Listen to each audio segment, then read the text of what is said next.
सारण में अपने कक्षा 12 के लिए मानव भूगोल विषय में आज चौथा अध्याय विश्व जनसंख्या संरचना पढ़ने जा रहे हैं। इससे पहले हमने तीसरे अध्याय में विश्व की जनसंख्या से संबंधित उसका वितरण, घनत्व और वृद्धि को विस्तार से पढ़ा था, जाना था और समझा था।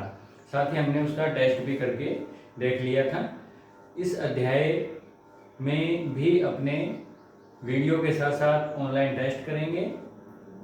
उन सभी वीडियो के जो कि इस अध्याय से जुड़े होंगे उनके नीचे डिस्क्रिप्शन बॉक्स में टेस्ट के लिंक दिए होंगे। आप जाकर उन लिंक पर क्लिक करके वीडियो देखने के पश्चात ऑनलाइन टेस्ट जरूर करें। बात करते हैं इस अध्याय की विश्व जनसंख्या संरचना। जनसंख्या संरचना होती क्या है? जनसंख्या संरचना का अगर हम सीधा सा अर्थ देखें तो इसका सीधा सा अर्थ ये है कि जनसंख्या की विशेषताओं का अध्ययन करना जनसंख्या संरचना कहलाता है। जनसंख्या की विशेषताएं क्या? जैसे कि जो कुल जनसंख्या होती है उस जनसंख्या में कितने बच्चे हैं, कितने जवान हैं, कितने बूढ़े हैं, यानी इसको बोलते हैं आयु संरचना। आयु संरचना का अध्ययन करना। कुल जो जनसंख्या है उसमें कितनी महिलाएं हैं, कितने पुरुष हैं, यानी लिंगानुपात का अध्ययन करना। कुल जनसंख्या में कितने लोग गांवों में रहते हैं, कितने लोग नगरों में रहते हैं, यानी ग्रामीण और नगरीय जनसंख्या अनुपात। इसी तरह कुल जनसंख्या में कितने लोग पढ़े लिखे हैं, कितने अनपढ़ हैं, इनका अध्ययन करना। लोग काम क्या क्या करते हैं, क्या क्या व्यवसाय हैं, लोगों का धर्म क्या है, इसको धार्मिक संरचना बोलते हैं। लोग भाषा क्या बोलते हैं, इसको भाषाई संरचना बोलते हैं। इस प्रकार जनसंख्या की इन भांति भांति विशेषताओं का अध्ययन करना जनसंख्या संरचना कहलाता है। परिभाषिक रूप से भी आप देख लें जो परीक्षा की दृष्टि से महत्वपूर्ण है। जनसंख्या संरचना क्या होती है? जनसंख्या संरचना के अंतर्गत सामान्यतः आयु वर्ग मतलब कि आयु को वर्गों में बांट दिया जाता है, जैसे बच्चे, जवान, बूढ़े।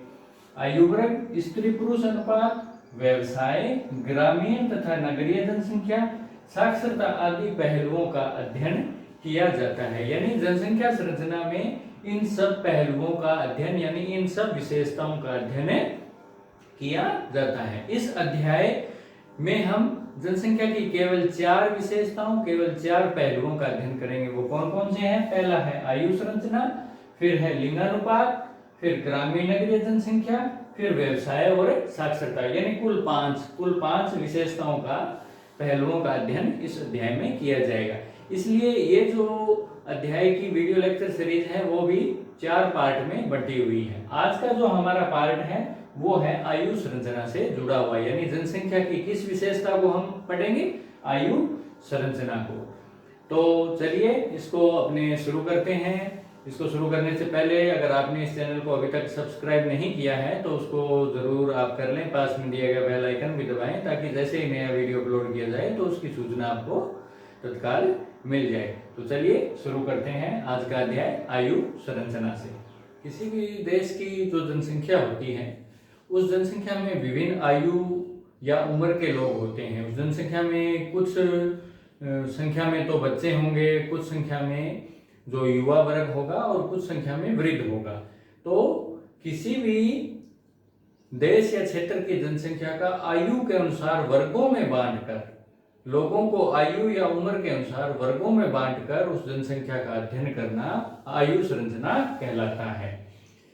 लोगों को विभिन्न आयु या उम्र के अनुसार वर्गों में रखकर विभिन्न वर्ग बना लिए जाते हैं, जैसे कि 0 से 10, 0 से 15 या 15 से 60, 15 से 65, 65 से ऊपर, ऐसे वर्ग बनाकर जनसंख्या का जब अध्ययन किया जाता है तो इसको बोला जाता है आयु संरचना। वैसे सामान्यतः 3 आयु वर्ग माने गए हैं। वो कौन कौन से हैं? वो है 0 से 14 वर्ष, 15 से 64 वर्ष और 65 वर्ष से ऊपर। तो 0 से 14 वर्ष जो होता है उसको बोला जाता है बाल आयु वर्ग, यानी बच्चों का ये बाल आयु वर्ग होता है। 15 से 64 वयस्क या युवा जनसंख्या होती है, इसको वयस्क आयु वर्ग बोला जाता है। और 65 और 65 वर्ष से ऊपर के जो लोग होते हैं इनको वृद्ध या बूढ़ी जनसंख्या भी कहा जाता है। ये वृद्ध आयु वर्ग में आते हैं। तो जो 0 से 14 और 65 वर्ष से ऊपर है, ये आश्रित जनसंख्या होती है। ये क्या होती है? ये होती है आश्रित जनसंख्या। आश्रित जनसंख्या का मतलब क्या होता है? आश्रित जनसंख्या का मतलब होता है कि ये कामकाज नहीं करते हैं और इनका जो उत्पादन में योगदान शून्य होता है, ये दूसरों पर आश्रित होते हैं अपने जीवन यापन के लिए। इसलिए बाल आयु वर्ग और वृद्ध आयु इन दोनों को आश्रित जनसंख्या कहा जाता है। और जो वयस्क होती है, ये होती है क्रियाशील जनसंख्या। इसको बोला जाता है क्रियाशील जनसंख्या वर्ग। यानी ये क्रियाशील होते हैं, उत्पादन का कार्य ये 15 से 64 वर्ष का जो आयु वर्ग होता है यही करता है। तो आश्रित जनसंख्या 0 से 14 वर्ष और 65 से ऊपर के, ये आश्रित किन पे होते हैं? ये आश्रित होते हैं इस क्रियाशील जनसंख्या पर। तो अब हम थोड़ा इनको विस्तार से पढ़ते हैं कि विश्व में जो बाल आयु वर्ग कैसा है, वयस्क आयु वर्ग कैसा है और वृद्ध आयु वर्ग की जनसंख्या किस प्रकार है, पूरे विश्व में इनका वितरण किस तरह से है, ये हम देखने का प्रयास करते हैं। अब अपने बाल आयु वर्ग की जो जनसंख्या होती है उसकी प्रमुख विशेषताओं का अध्ययन करते हैं। जैसा कि हमें पता है कि बाल आयु वर्ग की जो जनसंख्या होती है वो 0 से 14 वर्ष की उम्र की जो जनसंख्या होती है उसको बाल आयु वर्ग की जनसंख्या माना जाता है। तो आप देखें, पहली विशेषता, इस आयु वर्ग में 15 वर्ष से कम आयु के बच्चों को शामिल किया जाता है। दूसरी विशेषता, बाल आयु वर्ग अनुत्पादक होता है, यानी उत्पादन में इनका कोई भी योगदान नहीं होता, किसी भी तरह का ये व्यवसाय नहीं करते हैं, बल्कि ये जो क्रियाशील जनसंख्या होती है उस पर ये आश्रित होते हैं और साथ ही इनके लालन पालन के लिए, इनके शिक्षा के लिए, इनके स्वास्थ्य या चिकित्सा के लिए खर्चा करना पड़ता है।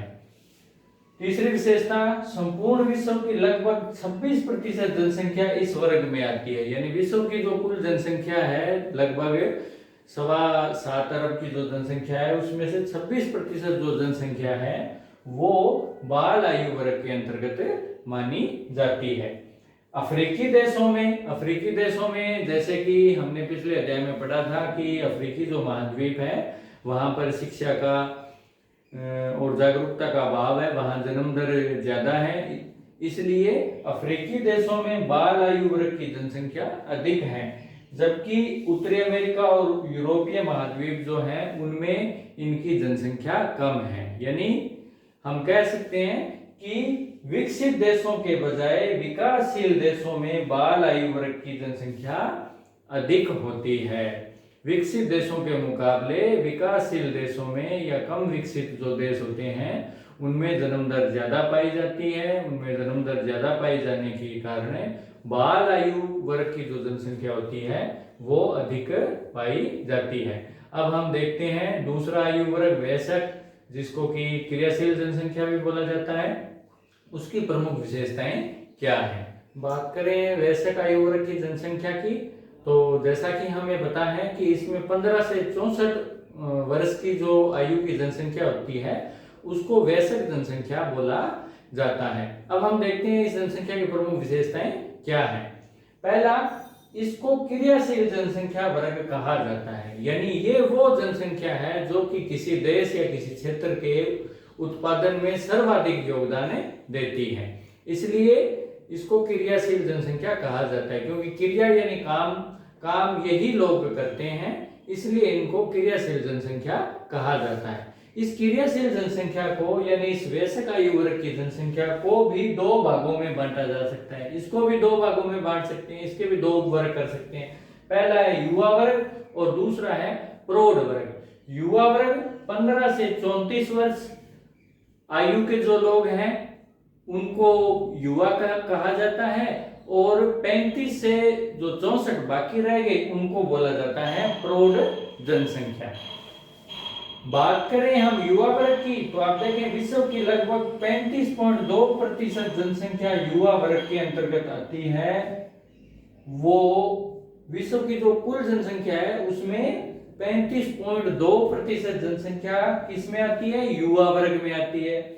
और जो युवा वर्ग की जनसंख्या है वो सर्वाधिक अफ्रीका महाद्वीप यानी अफ्रीका महाद्वीप की जो कुल जनसंख्या है उसमें से 44.17% जनसंख्या जो है वो युवा वर्ग के अंतर्गत आती है। क्योंकि यहाँ बाल आयु वर्ग भी ज्यादा था अफ्रीकी देशों में, तो ये बाल आयु वर्ग जब बड़े होते हैं तो यही युवा वर्ग में बदल जाते हैं, इसलिए यहाँ युवा वर्ग की जनसंख्या ज्यादा है। विकसित राष्ट्रों के मुकाबले विकासशील राष्ट्रों में वयस्क आयु वर्ग की जनसंख्या अधिक होती है। ये तो स्वाभाविक ही है, क्योंकि विकासशील जो राष्ट्र थे उनमें बाल आयु वर्ग भी ज्यादा था, तो बाल आयु वर्ग एक कालांतर में बड़ी आयु में तब्दील होते हैं, वयस्क जनसंख्या में बदलते हैं। इसलिए विकासशील राष्ट्रों में विकसित राष्ट्रों के मुकाबले जो वयस्क जनसंख्या होती है वो अधिक पाई जाती है। क्यों? और वयस्क जनसंख्या ही किसी देश के उत्पादन को बढ़ाने में मुख्य योगदान देती है। इसलिए जिस देश में वयस्क जनसंख्या जितनी ज्यादा होती है, ऐसा माना जाता है कि ये जनसंख्या ज्यादा उत्पादन भी करेंगी।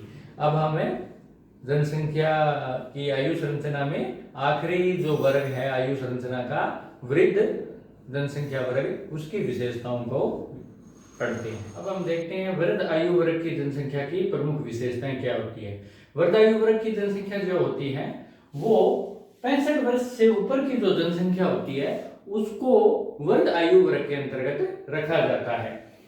यह आयु वर्ग अनुत्पादक व आश्रित जनसंख्या के अंतर्गत आता है। जैसे कि बाल आयु वर्ग होता है, अनुत्पादक होता है, यानी उत्पादन में उनका कोई योगदान नहीं होता, उसी तरह इस वर्ग की जो जनसंख्या होती है वृद्ध जनसंख्या, उसका भी उत्पादन के अंदर जो योगदान होता है वो नगण्य होता है, यानी बहुत ही कम होता है, अगर होता भी है तो।